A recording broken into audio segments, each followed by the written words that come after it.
lend our voices. I mean, this might even be kind of like a volunteer fire department where, you know, members of the Senate can come down on an issue of importance. I heard the call earlier today that there were going to be senators down here talking on this important issue, and I'm glad to add my voice to that. And with that, Madam President, I yield the floor back to the senator from Tennessee. I want to congratulate the senator from Virginia who's worked in many different ways to try to get a result here. Sometimes people say to me, well, I see that your goal is to try to be more bipartisan. My goal is not to be more bipartisan. My goal is to get a result. And I learned in the public schools of Maryville, Tennessee, how to count. And if you need 60 votes to succeed, and we have only 47 over here and over 53 over there, then we're going to have to find some things we agree on if we're ever going to get a result. And we can start with these appropriations bills, which are our basic work. Not only is the senior senator from Arkansas here today and having been a part of these discussions to try to help the Senate be a more effective institution, so is the junior senator from Arkansas, and I look forward to hearing his remarks, and I thank him for his leadership. Thank you very much.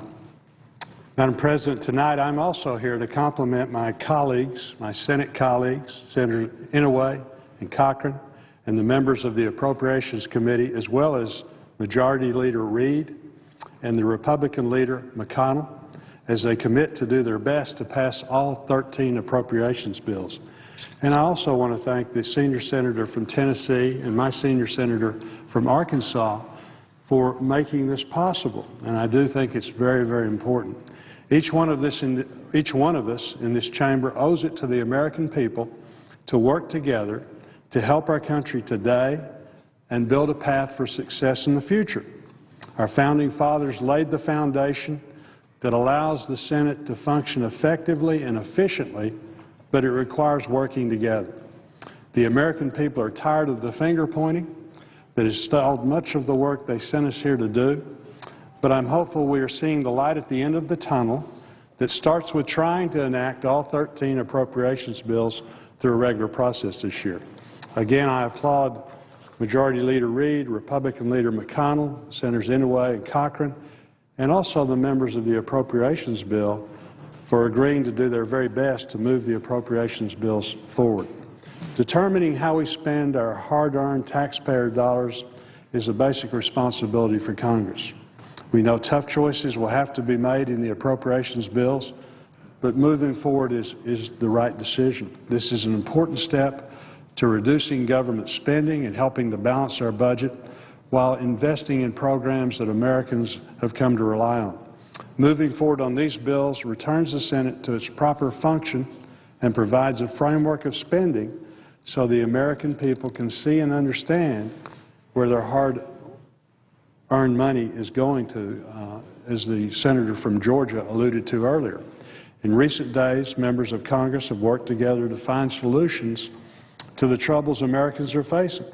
This level of cooperation was evident in the headlines. One newspaper reported, "Washington is talking again." This shouldn't be the exception. This needs to be the rule. I'm hopeful the agreement on moving forward with the appropriations bills through a regular process sets a new trend that will become the standard. I can see from the people that have spoken before me tonight and those who are waiting to talk, there is widespread bipartisan support for these efforts to continue. Our leaders' efforts show the proper way for the Senate to function, and I encourage all of my colleagues to come together not only to help move forward on these bills, but also as we work through regular order of the Senate that will help get our economy and our country back on track. And again, thanks very much to our senior senator from Tennessee and my senior senator from Arkansas. Madam President, before we go to the senior senator from Arkansas, I just want to thank Senator Bozeman for his comments and his attitude. I'm not a bit surprised that since he arrived here, he's been a very constructive force in the United States Senate, interested in results. He's a member of the University of Arkansas football team back in the early 1970s, and he knows what a team is. And you know, if the quarterback calls a play and everybody runs in a different direction, nobody scores. So it's good to have him here. He's an excellent member of the Senate, and I thank him for his participation tonight, and certainly yield to the senator from Arkansas. The senator from Arkansas. The only thing I would say to that is that Senator Pryor reminds me that I was a Razorback 2 stadiums ago. Madam President. The senator from Arkansas. I do likewise want to thank Senator Bozeman.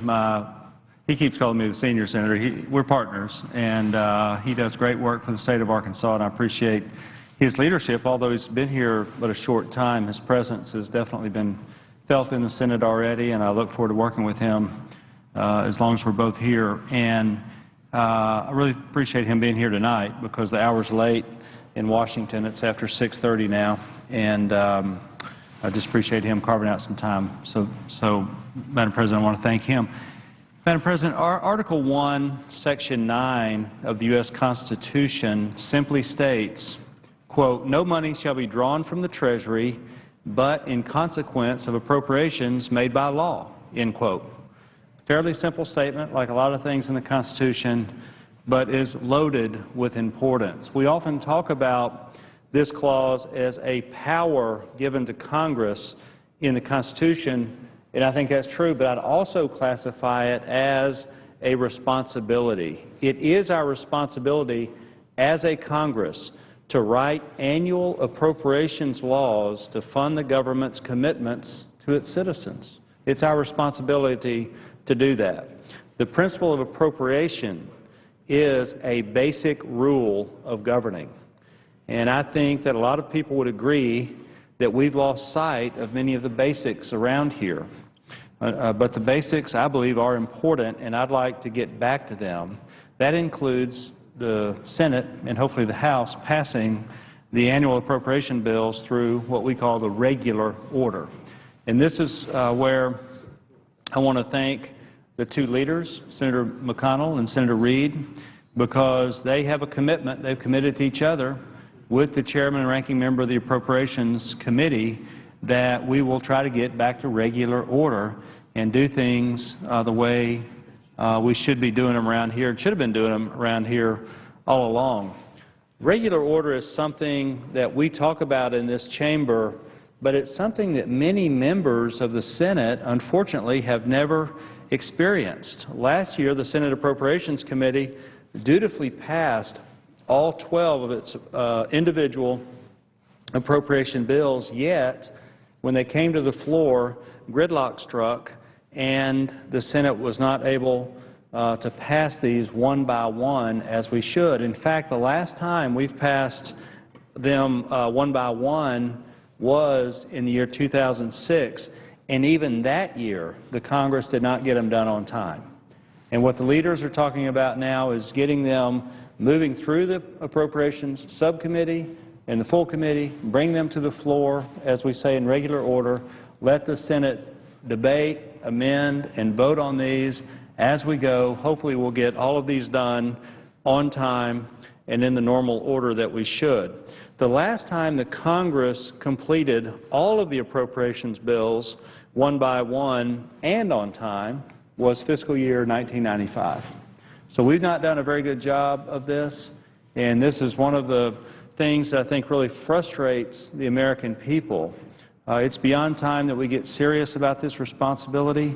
And here again, I want to thank Senators Reid and McConnell for their leadership here. I think we see our leaders acting like leaders and trying to get things moving for the fiscal year 2013 appropriations bills. But I must say, and we all recognize, this is easier said than done. We all know that.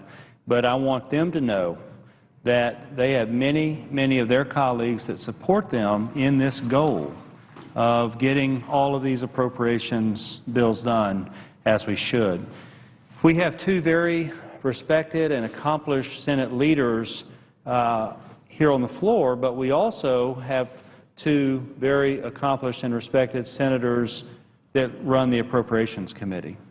We could all talk a long time tonight about the chairman and ranking member, and I'm confident that if, as a chamber, we stand behind them and stand behind the two leaders, we can break this cycle of inaction here in the Senate. The good news for this year is that we have already enacted into law our top-line spending number.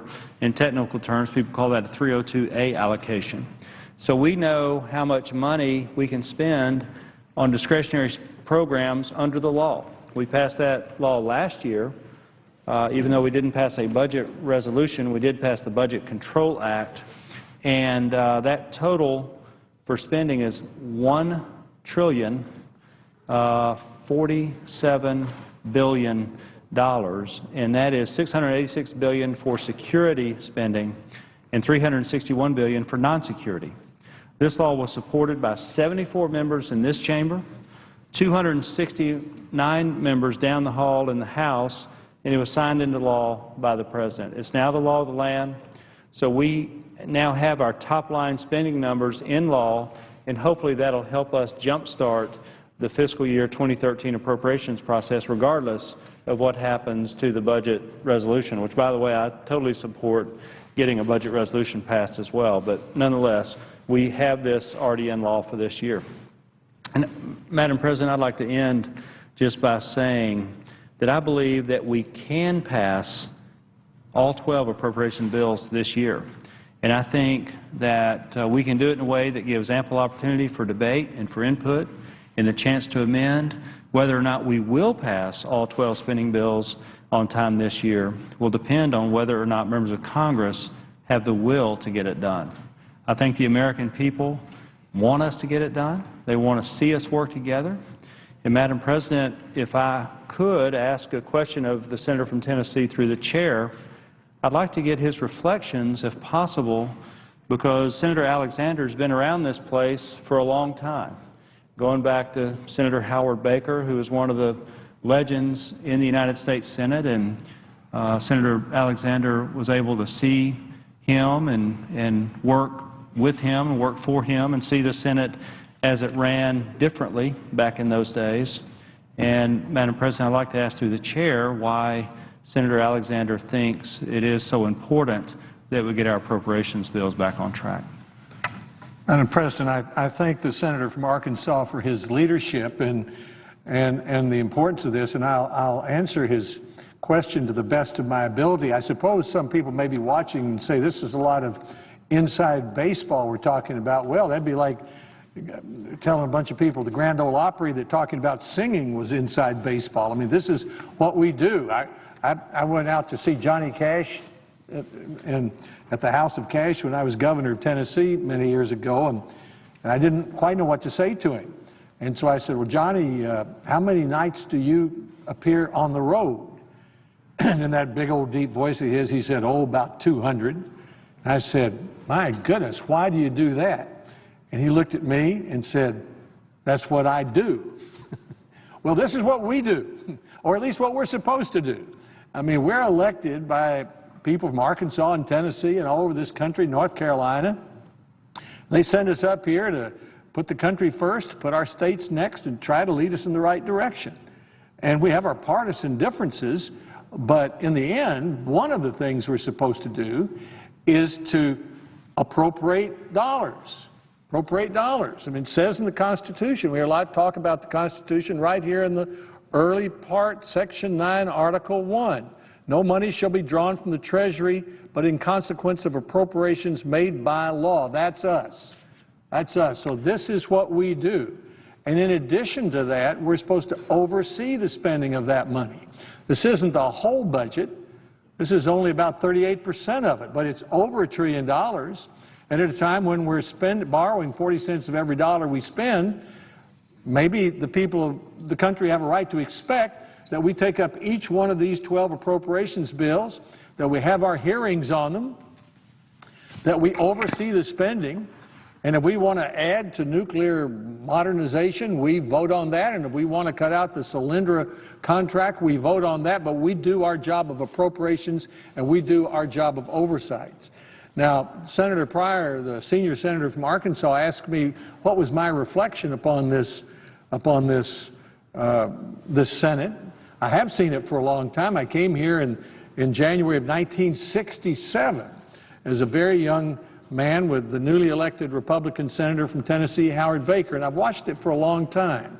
And there are many lessons to having watched the Senate for a long time.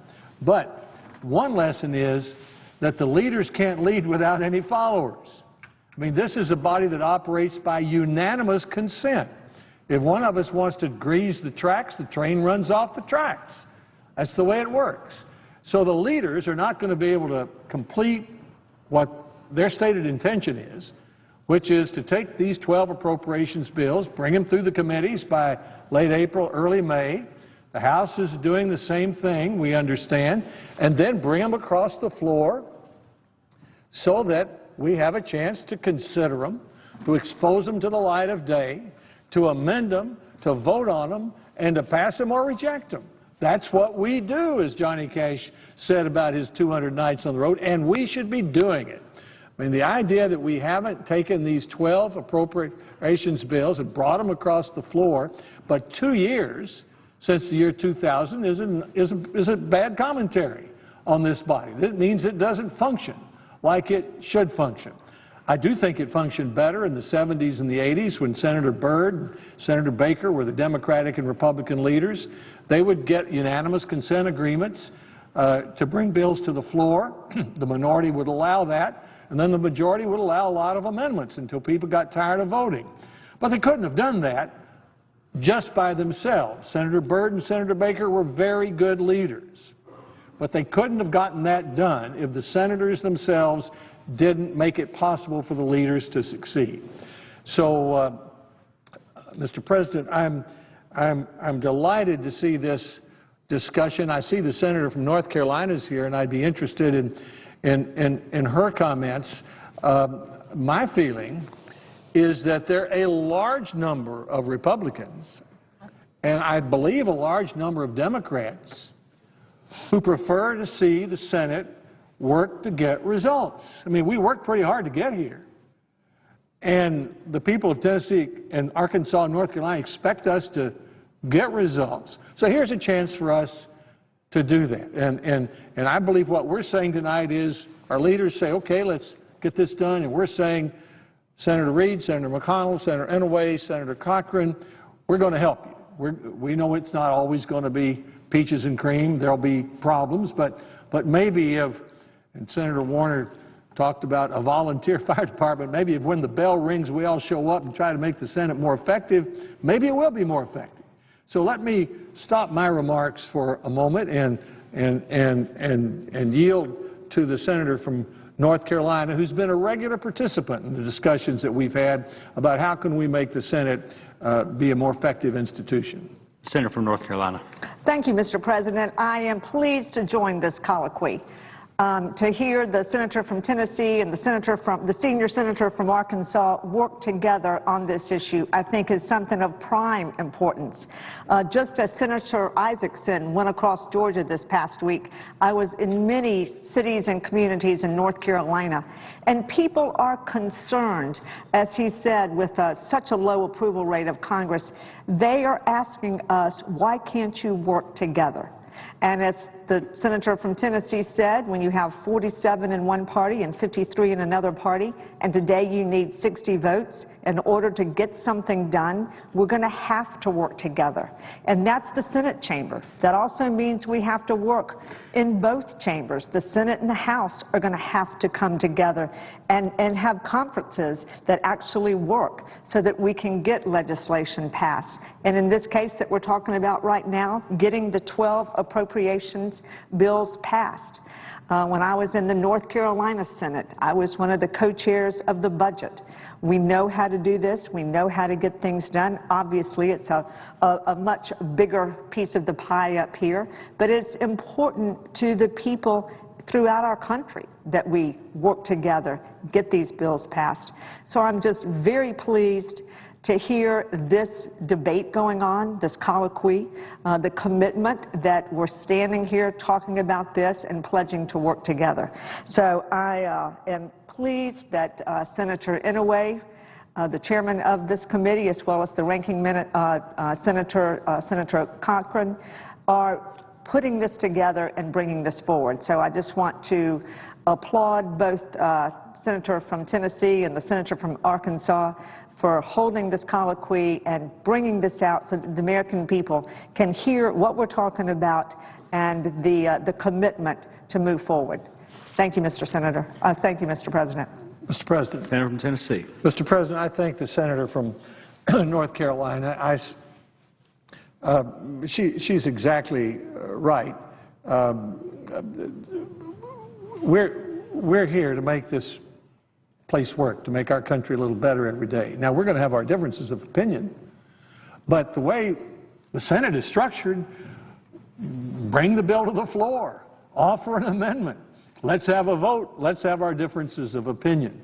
And when we don't do that, we're not doing our job. Now, I see the senator from South Carolina has arrived, and I would like to say this about him. Senator Graham, for the last 45 minutes, we've had a stream of Democratic and Republican senators who've come to the floor and who have congratulated the Majority Leader and the Republican Leader and the Chairman of the Appropriations Committee and the Ranking Member for saying that we should take all 12 appropriations bills this year, bring them through committee promptly, have all of our hearings, do our oversight, bring them to the floor, and then let's pass them. And more than that, we've said, we know our leaders can't be leaders if they don't have any followers, and it's part of our job to create an environment in which they can succeed. So we've come to the floor to say that, to pledge that we're going to do that. And it's not just those of us who've come tonight. It represents a preponderance of the senators on our side of the aisle, and I'm told by Democrats and in my conversations by a preponderance of the Democrats as well. And I would say to the senator from South Carolina that the senator from Virginia, Senator Warner, was here a little earlier, and he said the exercise tonight reminded him of a volunteer fire department. And I believe I first heard those words from you. And you've seen the House of Representatives, you've seen the Senate, you've seen the condition of our country. I'd like to yield to you in this colloquy for your thoughts on what we're doing here tonight. Well, thank you very much. Senator from South Carolina. Thank you. My first thought is that the American people are not very impressed with what we're doing up here. We have a congressional approval rating of about 10 to 15%. And I think it would help all of us if we could go back home and say, this coming week we're going to be talking about the Department of Education's budget. We're going to be talking about Veterans Affairs. We're going to be talking about energy and water. Be able to tell you mayors and people at county council, city council, your constituents, we're going to be debating how much money we allocate for different parts of the government, knowing that we're all broke.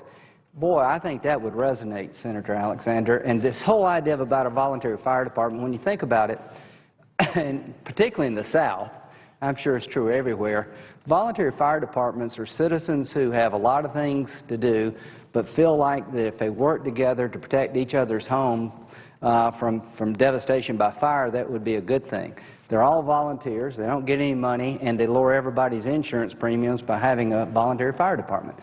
I think the Senate, a lot of members of the Senate feel very frustrated like the average person on the street, and we'd like to do better.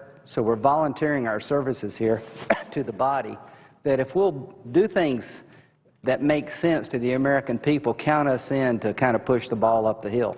But the good news, Senator Alexander, is our leaderships have committed to this, and without followership, it doesn't matter what they say. Now, this is going to take discipline on part of the body. I expect people on the other side to take votes they would not like. I expect us to take votes that we would not like, but you got to have some discipline about it. We want to get the bills done in an orderly fashion, and we want the Senate to be the Senate. And if this comes about, it'll be because of Senator Alexander and Warner, who've spent a lot of time getting us all together. You know, we talked one day on the floor about how frustrated we were. This voluntary fire department idea you kind of seized upon, but the truth of the matter is that you and Senator Warner have made this happen. We had several dinners among the people here tonight to try to find a way to get the Senate back to doing business. And I am convinced that if we could bring one appropriations bill to the floor, have an honest debate about how much we should spend on that part of the government, have amendments relevant and not relevant, but in an orderly fashion, there would be momentum to get the Senate back to being the Senate. And that could help us all. It would help the country. So I just want to tell Senator Reid and Senator McConnell, don't let this moment pass, that we've got you back, and that we want to conduct the business of the Senate in a way more traditional than what's going on today. And I came up here to do things. I think everybody that's on the floor tonight and spoken really is telling the public, and we're telling each other, enough's enough. This is a lousy way to appropriate a couple of $3 trillion to do it at the end of the year in a big bill nobody reads. And if you think that's a broken system, we agree. We don't like the idea of passing a bill in the last week of the fiscal year, 3,000, 4,000 pages, whatever it is, and nobody knows what's in it. But that's the only way you can run the government if you don't go back to the normal course of business. So to those who want better government, this will give you better government. To those who want to do something constructive, this gives you an opportunity. To those who think we need to set priorities, this allows you to do it. And to the leaders of the United States Senate, if you will follow through with this, it will pay enormous dividends to the body. And again, Senator Alexander and Senator Warner and all the others who have been in the voluntary fire department, I think this is a good moment for the Senate, and I'm proud to be associated with it. And if it happens, it'll be because of what you've done, Lamar.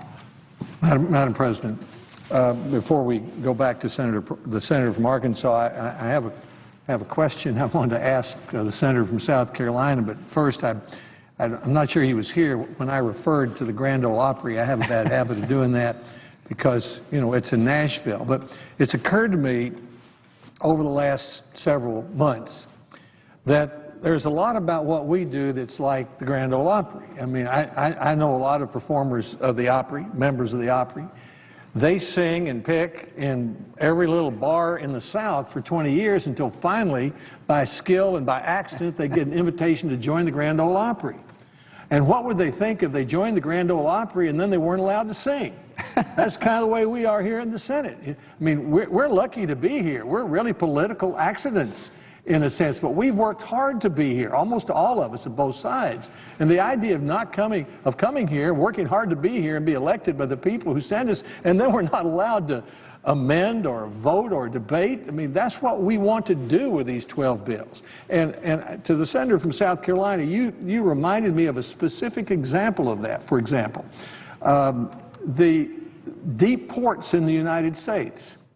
I mean, if we're going to export American-made goods and create more jobs in our country, we're going to have deep ports. We have a real problem in the way we finance that in the federal government, and we would be a stronger country if we could discuss that in the Appropriations Committee, and if we don't fix it there, bring it to the floor, and let's have an amendment, and let's have a debate, and let people see what's going on. Wouldn't you agree that'd be a perfect example of what we should be doing? I think that you picked the best example I could think of, simply because the Charleston Harbor deepening is probably the #1 issue for the state of South Carolina.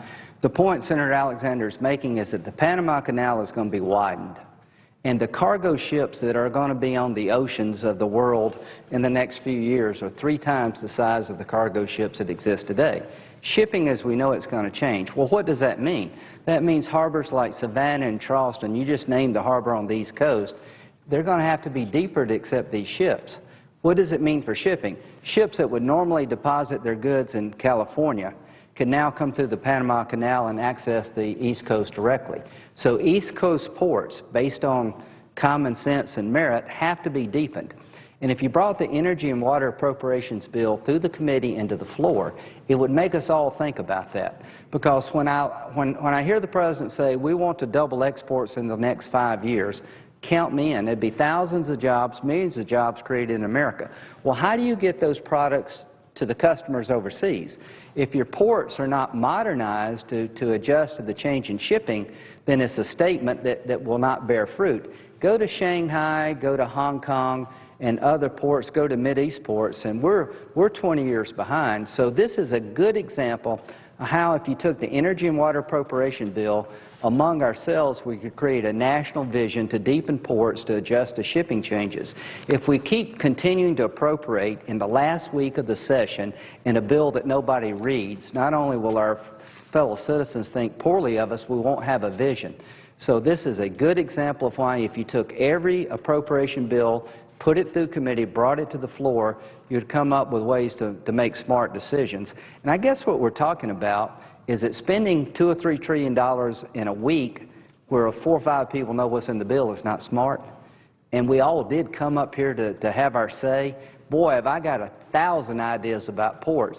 And to my friend in Arkansas, if the port of Charleston is deepened and other East Coast ports are deepened and the cargo containers are 3 times the volume that we have today, what does that mean for the Mississippi River? It means it's got to be widened and deepened because the cargo you unload on the East Coast has to get to the interior of the country.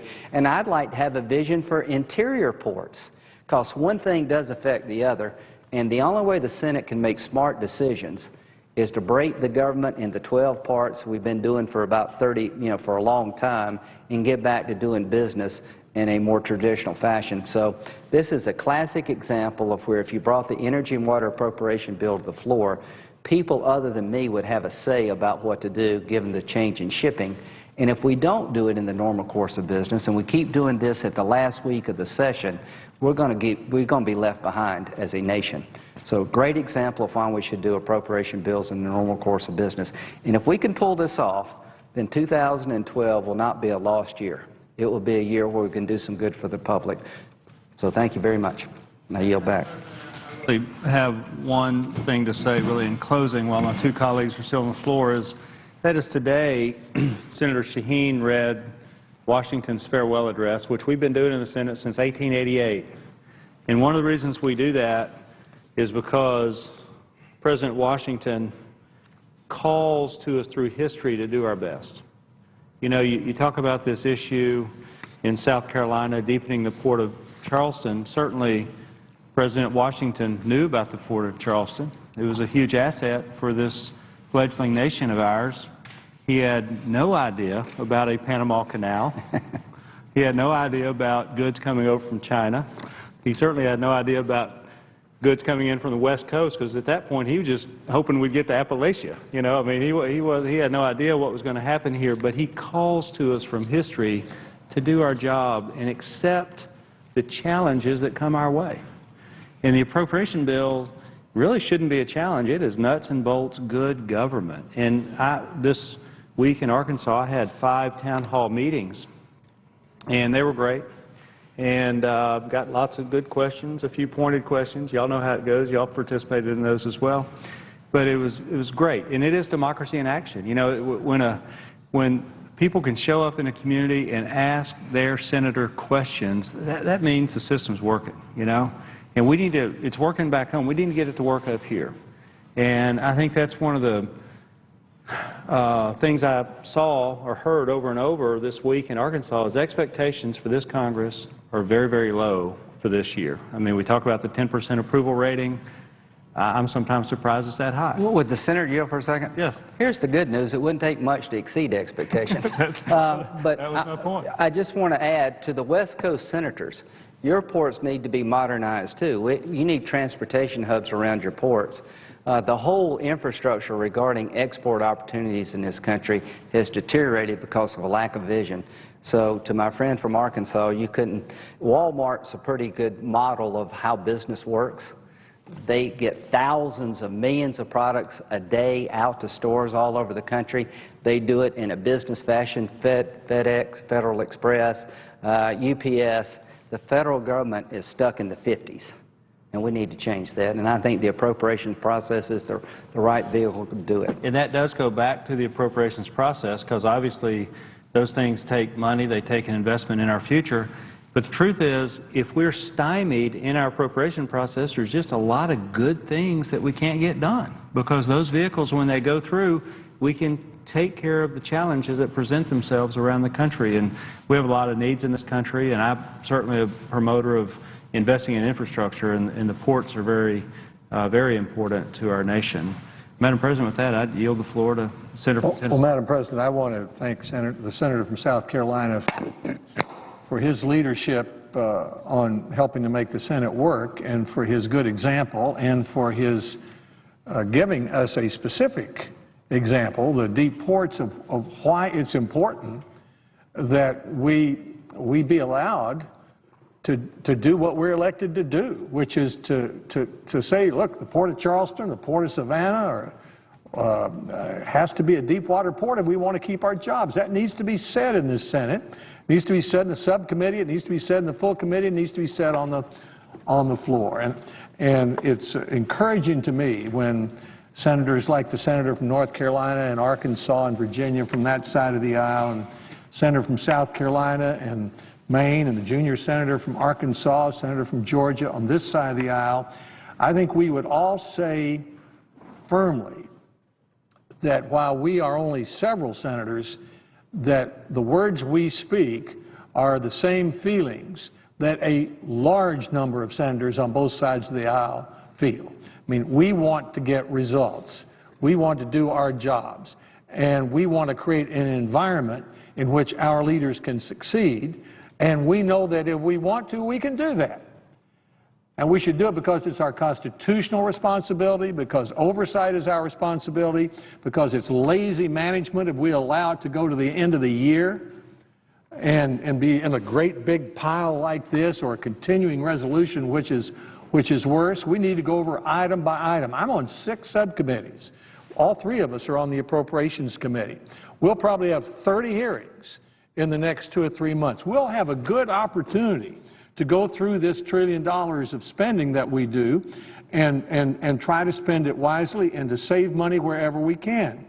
And one last thing, when this comes to the floor and we debate it and we get through with it and we approve the $1 trillion of spending, we can show to the American people that that's not most of the problem we have in spending in this country. That's 38% of the budget. And according to the Congressional Budget Office, it's scheduled to go up over the next 10 years at the rate of inflation. The rest of the budget, which is largely our entitlement programs, is scheduled to go up at 4 times the rate of inflation. And if it does that, Madam President, we'll be a bankrupt country after about 10 or 12 years. So there's every reason in the world for us to bring these bills to the floor, and my concluding sentence is this. We congratulate the Democratic and Republican leaders and the chairman and ranking members of the Appropriations Committee. We believe our job is to bring all 12 bills through committee and to the floor and through the floor and pass them before the fiscal year starts. And we, on both sides of the aisle, those of us who've spoken and many others who feel the same way, pledge our support to help our leaders achieve that result. I thank the President, and I yield the floor. Madam President, I want to thank the senator from Tennessee for his Mr. President, I'm sorry, I didn't notice who was in the chair there. Mr. President, I want to thank Senator Alexander from Tennessee for his leadership on this. He's the one that wanted to come here and praise the 2 leaders for their leadership. Again, they're demonstrating leadership by reaching this agreement and really trying to change recent practice around here. And they want to set a new standard for getting it done like we're supposed to get it done. So I want to thank my friend and colleague from Tennessee for all of his hard work. And this is really just the tip of the iceberg. He's working on many, many things to try to make this institution run better and to make the American people proud of the United States Senate. So I want to thank you for that. Mr. President, I understand that there is a bill at the desk, and I ask for its first reading. Clerk will report the bill for the first time. Read the bill for the first time. H.R. 1173, an act to repeal the class program. I now ask for a second reading, and in order to place the bill on the calendar under the provisions of Rule 14, I object to my own request. Objection is heard. The The bill will be read for the second time on the next legislative day. Mr. President, I ask unanimous consent that when the Senate completes its business today, the Senate adjourn until Tuesday, February 28th at 10 a.m., that following the prayer and pledge, the journal of the proceedings be approved to date, the morning hour be deemed expired, and the time for the two leaders be reserved for their use later in the day. That the Senate be in a period of morning business until 12:30 p.m. with senators permitted to speak therein for up to 10 minutes each, with the time equally divided and controlled between the two leaders or their designees, with the majority leader or the majority controlling the first half hour and the Republicans controlling the second half hour. Further, that the Senate recess from 12:30 p.m. until 2:15 p.m. to allow for weekly caucus meetings. Without objection. If there is no further business to come before the Senate, I ask that it adjourn under the previous order. Senate will stand adjourned until Tuesday, February 28th, 10 a.m. The Senate approved President Obama's judicial nomination of Margo Kitsy Brodie for the New York Federal District